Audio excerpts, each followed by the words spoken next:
Hey, it's Tucker Carlson. This morning it looks like somebody blew up the Kakhovka Dam in southern Ukraine. The rushing wall of water wiped out entire villages, destroyed a critical hydropower plant, and as of tonight puts the largest nuclear reactor in Europe in danger of melting down. So if this was intentional, it was not a military tactic, it was an act of terrorism. The question is, who did it? Well, let's see. The Kakhovka Dam was effectively Russian. It was built by the Russian government. It currently sits in Russian-controlled territory. The dam's reservoir supplies water to Crimea, which has been, for the last 240 years, home of the Russian Black Sea Fleet. Blowing up the dam may be bad for Ukraine, but it hurts Russia more. And for precisely that reason, the Ukrainian government has considered destroying it. In December, the Washington Post quoted a Ukrainian general saying his men had fired American-made rockets at the dam's floodgate as a test strike. So really, once the facts start coming in, it becomes much less of a mystery what might have happened to the dam. Any fair person would conclude that the Ukrainians probably blew it up, just as you would assume they blew up Nord Stream, the Russian natural gas pipeline, last fall. And in fact, the Ukrainians did do that, as we now know. It's not like Vladimir Putin is anxious to wage war on himself. Oh, but that's where you're wrong, Mr. and Mrs. Cable News consumer. Vladimir Putin is exactly that sort of man, the sort of man who'd shoot himself to death in order to annoy you.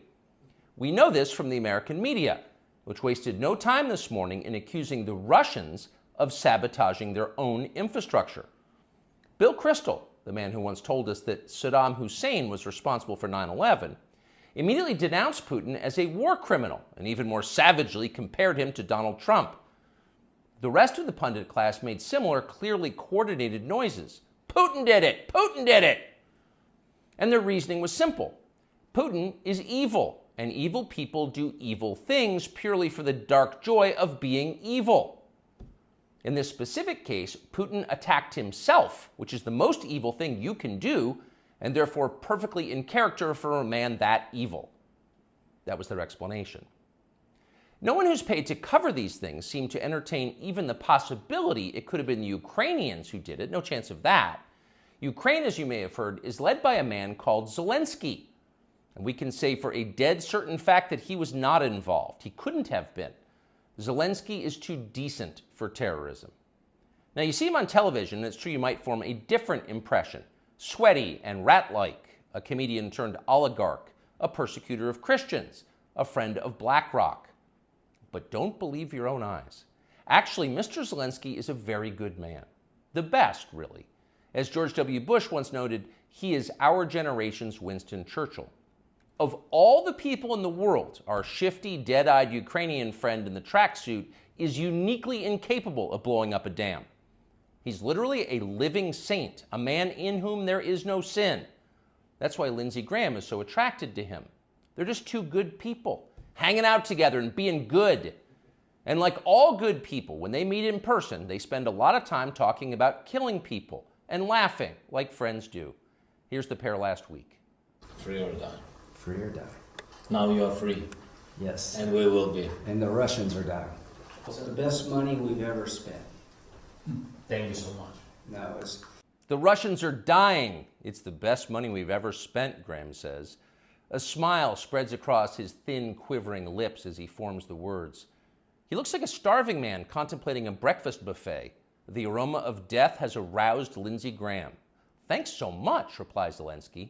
He feels the same way. See, there's nothing dark here. Just two middle-aged guys celebrating the killing of a population. They don't seem like the kind of people who'd enjoy flooding villages or starting a famine. And in any case, who cares if they are? It's really not your business. Your job is to support Ukraine. Watch Nikki Haley, a Republican candidate for president, explain this principle on CNN. A win for Ukraine is a win for all of us. And for them to sit there and say that this is a territorial dispute, that's just not the case. To say that we should stay neutral, it is in the best interest of America. It's in the best interest of our national security for Ukraine to win. We have to see this through. We have to finish it. See? It's very easy to understand. It is vitally important for you to support Ukraine because it's necessary for Ukraine to be supported by you. Your support is mandatory until it's finished, whatever it is, and whatever that means. So shut up and support Ukraine, or else you're in trouble. Back when they still taught logic, statements like this were known as tautologies. Something is true because it is. The more you repeat it, the truer it becomes. It's a self-reinforcing reality. There was a time when tautologies were considered illegitimate arguments, not to mention hilariously stupid. Only dumb people talk like that. Now everybody in power talks like that. Diversity is our strength. Trans women are women. Zelensky is Churchill. It's all self-evidently true. Doesn't need an explanation, and don't ask questions. Sound familiar? Of course it does. That's the pap they're serving us day after day in steaming, lumpy portions. By this point, it's possible that American citizens are the least informed people in the world. Your average yak herder in Tajikistan knows who blew up the Nord Stream pipeline. It's obvious. Does he think some skinny dude in a dress is actually a girl? Come on. That idea would never occur to him. You've got to be lied to at full volume over a period of years in order to reach conclusions like that. And of course, we have been. The media lie. They do. But mostly they just ignore the stories that matter. What's happened to the hundreds of billions of US dollars we've sent to Ukraine? No clue. Who organized those BLM riots 3 years ago? No one's gotten to the bottom of that. What exactly happened on 9/11? Well, it's still classified. How did Jeffrey Epstein make all that money? How did he die? How about JFK? And so endlessly on. Not only are the media not interested in any of this, they are actively hostile to anybody who is. In journalism, curiosity is the gravest crime. Yesterday, for example, a former Air Force officer who worked for years in military intelligence came forward as a whistleblower to reveal that the U.S. government has physical evidence of crashed non-human-made aircraft, as well as the bodies of the pilots who flew those aircraft. The Pentagon has spent decades studying these otherworldly remains in order to build more technologically advanced weapons systems. Okay, that's what the former intel officer revealed, and it was clear he was telling the truth. In other words, UFOs are actually real, and apparently so is extraterrestrial life. Now we know. In a normal country, this news would qualify as a bombshell, the story of the millennium. But in our country, it doesn't. The whistleblower's account ran on a technology website called The Debrief, which you've probably never heard of. The Washington Post had that story, but decided not to run it. The New York Times, meanwhile, just pretended it never happened. On the front page of the New York Times website this morning, there were 5 stories about Ukraine, as well as 4 stories apiece about Donald Trump, trans people, and climate change, the usual lineup. There was nothing at all about how an alien species is flying hypersonic aircraft over our cities. Not one word. So if you're wondering why our country seems so dysfunctional, this is a big part of the reason. Nobody knows what's happening.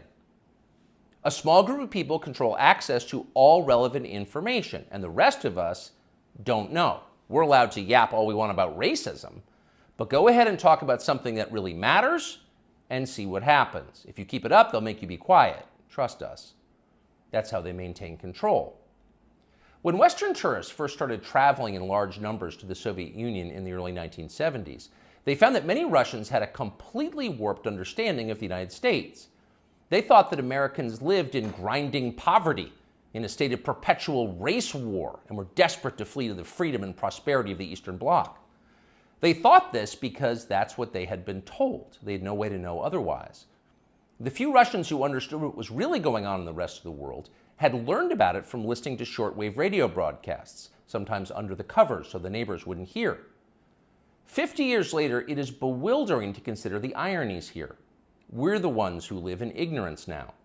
The US government has managed to classify more than 1 billion so-called public documents. So at this point, we can't possibly know what our leaders are doing. We're not allowed to know. By definition, that is not a democracy. Yet it's fine with the media. Secrecy is a powerful tool of control. Stop asking how we got so rich. Here's another story about racism. Go eat each other. That's the program. That's how most of us now live here in the United States. Manipulated by lies, silenced by taboos. It is unhealthy and it's dehumanizing, and we're tired of it. As of today, we've come to Twitter, which we hope will be the shortwave radio under the blankets. We're told there are no gatekeepers here. If that turns out to be false, we'll leave. But in the meantime, we are grateful to be here. We'll be back with much more very soon. You'll hear people say the news is full of lies.